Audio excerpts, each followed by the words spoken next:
Hello ভাইয়া, কই তুই? বন্ধুদের সাথে ঘুরতে আসছি। কেন, কি হয়েছে? তুই তোর পকেটে কি রেখেছিলি? কেন, তুই আমার পকেট চেক করেছিস নাকি?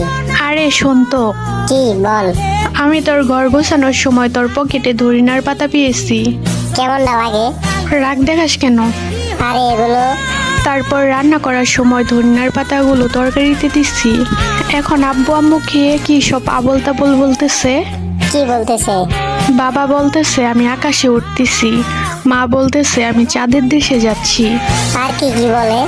বাবা বলতেছে আকাশের উপর দিয়ে নাকি বিয়ের সব যাত্রী যাচ্ছে, মা বলতেছে চাঁদের দেশে নাকি বর দেখতে যাবে।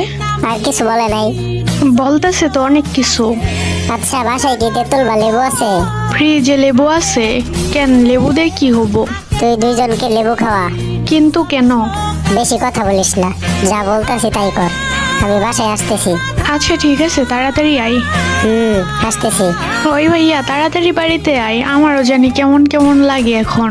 তুই ওই খাবার খাইছিস নাকি? তোর সাথে কথা বলতে বলতে খাইলাম।